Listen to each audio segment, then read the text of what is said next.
sam point bi may tëj rek mooy seen nekkin foofu ci Amérique ku ne xam na ni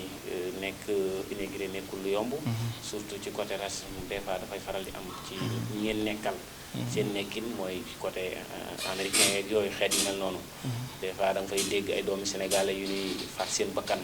ci ay violence yoo xam ne ñu bari dañ koy naqarlu seen nekkin foofu yéen mudu yi waa tout d'abord xanaa sant yàlla parce que tamit boo xasee génn sa dëkk pour dem wuti ji déjà yaa ngi dugg ci beneen fenêtre boo xamante ni xamagoo la mu lan ngay fekk xam nga man des fois bu ñu naan insécurité dafa am ci réew yu mag yi dama naan insécurité fépp la am surtout gis nga léegi Sénégal dafay am léegi nit dana la ñëw fekk sa biir kër sax yàlla tey def la lu ñaaw ba pare gaañ la donc insécurité bu moom fépp la li ma jàpp mooy nit moom bu dee dund rek yàlla ma yor bakkanam waaye nag loolu insécurité lu mu am lu mu am ki teewul yow sa jëm bopp war nga xam d'abord ñi ngay àndal deuxième bi ñi ngay fréquenter xam nga man damay ànd ak yow ba pare du ma la fréquenter donc loolu dafa am solo ci boo nekkee ci réew yu mag yi xam ñi ngay dugalanteel parce que tey par exemple su ma xamee diw tey drogue dealer la ci biir drogue la du ma dugganteeg moom parce que xam naa ne su ma dugganteeg moom 1 2 3 bu ñu amee maf daf may effacer donc waaw waaw gis loolu moom fawee wuñ ko américain bu jubati duñ fawee seen jigéen duñ ko fawee duñ fawee seen xaalis duñ fawee seen li ñuy jëfandikoo mooy drogue yamba et cetera donc yooyu yow en tant que sénégalais wala nga nekk beneen nationalité même loolu loo ko bëgg bul ko def parce que boo ko defee sa bakkan mi ngi ci xotti gerte donc lu am solo mooy nga revoir yow d'avoir sa nekkin xam ñi ngay àndal xam ñi ngay fréquenter am ñi ngay xam ne doole duggalante ñoom loolu boo ko defee mën nga am 1000 sens loolu nag ça ne peut pas dire que kooku mucc na tamit mais mën nga am 1000 sens que keneen ki nga xam ne duggalante na ak ñoom parce que gis nañ ci yu bëree bëri yoo xamante ni tey ñu fa nekk affaire li nga wax sànq ñu bëri seen bakkan ñàkk ci loolu ñu dugg ci leen métti na bëri na bëgguma ci joxe ay exemple seeni mbokk di xalaat loolu mais nit ku fa nekk doon jeune wala ko doon mag ak loo mënti ki war nga xool baax sa nekkin xool baax sa liggéey xool baax ñi ngay dugalante parce que loolu dana la permettre nga am 1000 sens wax dëgg yàlla 1000 sens a di pour mën a am nekk fa nekkin bu baax. lan ngay wax ñiy jël gaal yi. di dem ci bitim réew. ndaw yi fi mu toll nii boo leen di wax ni leen bitim réew neexut moom. mënuñu koo gëm. waaw classe gi bu ñibbisee. di waat ci oto yi rafet yi macha allah. di tabax ci kër yi. te boo xoolee Sénégal liggéey bi dëgër na. da ngay gis marchand ambulant yi da ngay liggéey fii. di ambulant ñu yëkkati la. dëgg la day dem ba sa xel ñëpp bitim réew rek lay nekk. tey lan nga leen mën a wax. ñi nga xam ne si mooy ndaw yi daan doole fii. seen xel yëpp ñu teg ko foofu ci bitim réew. xam nga. gars yi nag bëgg ñoo dégg. neexut waaw mais sànq da nga sa question bi dafa am solo ndax da nga ne Barça wala Barça. loolu mooy dundu baa. dee exact loolu rek la dundu baa dee. mais nit ki doomu aadama bu demee ba toll foo xamante ni dundu baa dee nag loolu nag c'est grave. loolu c'est tellement grave. moo tax mot bi dafa am sens. donc loolu déjà problème bu yàgg la bu nit ñi yàgg xeex ba léegi gisuñu ci benn résultat bu baax gis nañu démb je pense li am Pikine ak bateau boobu gaal googu nga xamante ni dafa exploser je pense la ñu wax. mu nekk lu métti ay jeunes ñàkk ci seen bakkan dafa doy waar dafa métti mais question bi moom mooy que ne jusqu'à quand ba kañ. ba kañ la affaire yi di jeex ba kañ. est-ce que dina gaaw a jeex est-ce que état bi pare na pour teg ay mesures yu am solo pour jeunes yi dafa métti donc je pense que ne faaw ñu teg benn stratégie pour jeunes yi parce que li may wax sànq rek xale bu taxaw ne dafa war a dem baa mu dund c'est parce que kooku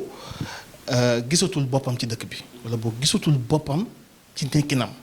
des fois tam li koy indi mooy influence ak nekk ak ñoo xamante dañ lay wax ne la sa waay kaaw bi moom moo ko neex affaire yooyu dugg na fi génn na fi mais sa waay liggéey daal ku mu jaral nga teg sa tànk ci diggante dund ak dee sincèrement parler war nga dëppaat parce que jaru ko wallahi asim jaru ko parce que tamit dund baa dee moom loolu moom du wax du sax waxu nit suñu Cheikh du sax waxu nit faaw jeunes yi dellusiwaat seen xel xam ne ñun Sénégal ñun ñëpp ñun ñoo ko bokk waaye tam faw état bi tam teg ay mesures yu am solo pour jeunes yi parce que tamit da ngay xam ne ñi dem noonu di fay ñi ngi fay seen xaalis dañuy fay 400000 voire leneen léegi tey man dama xaw a wuteeg nit ñi gis-gis foofu. ndax mbir mi danañ ko jël rek wéer ko état bu ñu waxee ci affaire immigration mbëkk mi. ñu ne état moo war a teg parce que état pour mu wutal ndaw ñi yëpp am xëy day xaw a jafe. léegi nag est-ce que duñ ko delloo ci nit ki ci boppam. ak famille am. léeg-léeg da ngay gis tey ku mel ne yow Bathie Samb yaa ngi nekk fële ca Amérique waaw xëy na am na ñu la jege wala say rakk xeet yu mel noonu. mën naa am jàppale nga leen mais tey am na koo xam ne si benn cheikh boo xam ne si mi ngi dem am na xaalis yàlla defal ko tiranga mu bàyyi ñaari rakkam ci biir kër gi ñuy marché ambulant fii te dimbaliw leen xam nga loolu tey man cheikh man maa war a régler loolu avant état di jóg di leen wutalum xëy parce que samay rakk lan est-ce que mbir yi rek duñ ko delloo ci biir kër yi pas ñu jël ko rek wéer ko ci état yi waaw boo seetloo sama wax dimbal gi waaw boo seetloo sama wax dama ne faaw état jël ay mesures laa wax mesure ça ne peut pas dire que ne état moo lay jox liggéey mais mesure lu am solo la parce que boo gisee ma wax loolu moom mooy que ne déjà am na beneen yoon xam nga dañ leen Barça wala Barsax mooy yoonu ndox mi. am na beneen yoon muy yoon bi nga xam ne da ngay dem ñaan sa visa légalement. ñu may la visa donc. façon bi moom moo tax ma ne faaw ñu jël ay mesures. donc loolu li état bi war a def moom mooy que ne wax ak réew yi nga xam ne ñooy joxe visa parce que tamit neexul nga yëkkat sa xaalis dugal ko fenn non seulement may ñu la visa ba pare ñu lekk sa xaalis. loolu tey gis nañu saa yoo gi jël. daanaka 75 yi ñu ngi dund lu mel noonu donc loolu moo tax ma ne faaw état bi jël ay mesures ñi nga xam ne dañuy ñëw di ñaan ci visa même su fekkente ni yow da nga dugal 150 000 lu mu bon nag yaa xeeti ma dañ la delluwaat sa 100 000 francs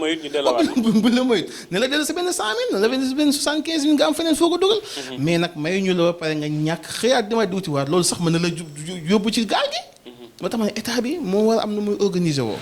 xam ne ni dëkk bii ñu fi ëpp ay jeunes lañu donc li ñu war a def mooy organiser waat ko wax ak yeneen réew yi ñuy ñaanal visa kanekat mën nañu teg ñoom seen stratégie moo xam beneen façon bi ñu ko teg du ma leen tëralal li ñu koy defee mais ñu def ko beneen chose bi aussi moom mooy que ne képp ku jëlati gaal xam nga tey moom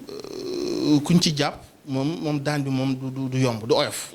mais loolu ñu ñaax askan wi jaax ndaw ñi que ne képp ku nga xam ne jànkate déjà sax sa bakkan mi ngi ci xottu gerte mais kuñ ci jàpp tamit tegaat la yeneen daan yu gën a luudu des fois fii damay nekk foofu gars yi ne am na ku ñu jàpp fii mu def dara wala ñu jàpp ko dara nga gis ne du yàgg prison mu génn mais loolu justice bi faaw mu am beneen nu mu taxawee c'est-à-dire ay daan ci yoo xamante ni leer na diggante du dund ak dee daan bi dafa war a tàng jër dafa war a saf sàpp loolu lay waral que ne keneen bu ko doon xalaat tey pour def ko du ko def mën a jaar beneen yoon mais loolu bu boobaa fekk état bi waxtaan ak yeneen réew yi ba pare aussi liggéey am na ñoo xamante ni tey am na Sénégal yaa xiitama la mooy wàllum tool yi wàllu mbay mi yépp mi ngi dox mais nag loolu yëpp day tax nag day li nga war a def mooy dem gëstu ji ko dem xooli ji ko dem xam ne carrément yow fi nga war a jëm nii est-ce que boo ci duggee fii ak 1 an voire 2 ans 3 dañ ci gis sa bopp dañ la ci xelal bu fekkente lu baax la nga def ko su fekkee lu baax la nga xool leneen parce que suñu yeneen réew li ci am solo mooy que am métier surtout Amérique moom boo fa ñëwee boo amee métier am liggéey dafay yomb boo dikkee nag amoo métier ñu traîne la ci li nga yaakaar moom nga mën a liggéey ba keroog nga koy mën nga après nga liggéey. Bathie Samb ñu ngi lay jaajëfal ci accordé gi ñu accordé l'interview bi. xam naa jamono ji xat nga ak temps beeg yooyu. mais teewul déplacé wu ñëw defal ñu accordé ñu interview bi. ñu ngi lay jaajëfal bu baax a baax ñu bàyyi la. nga tëj sa kàddu yu mujj. waaw tout d'abord maa ngi lay remercier suñu Cheikh di remercier équipe bi ma fekk fii ci seen locaux yu bees yi donc maa leen si ñaan comme sànq li ma doon wax di nuyu nag sama mbokku Amérique bi yëpp donc man clashuma kenn wax ma dama wax rek sama point de vue wax li nga xam ne moom laa xalaat parce que ñoom ñëpp tamit aussi ñooy ànd ay xarit lañu ñoo bokk voilà ndax lu yomb la waaw yombul nag parce que xam nga gars yi moom mooy loolu quoi yombul moom en tant que comme fii au Sénégal nga xamante tey yéen da ngeen am seen presse ouvert des fois ngeen dem jële ji ñëw après am na revenu boo xamante ba ngeen ko dàqaas ginnaaw donc foofu demeewul noonu déjà am na ay rajo yu fa nekk yoo xamante gars yi ñu ngi fay dem di animer mais rajo yi fi ñu toll nii foofu yow li ngay liggéey mooy da ngay ñëw fay rajo bi d'abord jël ay heure donc bu dee 1 heure wala 2 heures da nga koy jël fay rajo bi soo fayee rajo bi ba pare après yow nga wuti say sponsor doo ko fayaat rajo bi pour yow nga am xam nga loolu dafa loo am Sénégal donc foofu affaire yi bokkul gars yi déjà des fois ñu dox ci wut média mais loolu tamit aussi beneen fond la parce que loolu xaalis bu bëree moo koy def donc pour wax la foofu métier média bi ci benn côté jafe na ci beneen côté bi jafewul parce que réseaux sociaux yi ngi fii internet baa ngi fi affaire yooyu gis nga des fois comme sànq li ñu doon waxtaan bi ñuy ñëw am na ci yoo xamante ni mën nga génn tourner li ngay tourner ñëwaat envoyé gisaat ko next day donc réseaux sociaux yi daal sincèrement mi ngi moo gën a am impact par rapport ak ñun suñu liggéey ci média bi foofu Amérique. waaw donc di la remercier sëñ Cheikh di remercier équipe bi di remercier Xaas TV na gis nañ ne yàggu leen ci yoon bi mais liggéey bi am na solo yéen a ngi liggéey bu am solo donc loolu faaw ñu remercier leen ci beneen chose moom mooy que ne milieu bi dafa yaatu mais nit ñi li ñuy seet mooy qualité. tey booy xool ñaata site internet moo am Sénégal boo nee benn da nga sonn pour nga compter ñi ci am ay YouTube yoo nga xamante ni si ñoom ñoo ko moom seen bopp te génne ay information bëri na mais sénégalais yi qualité la ñuy wër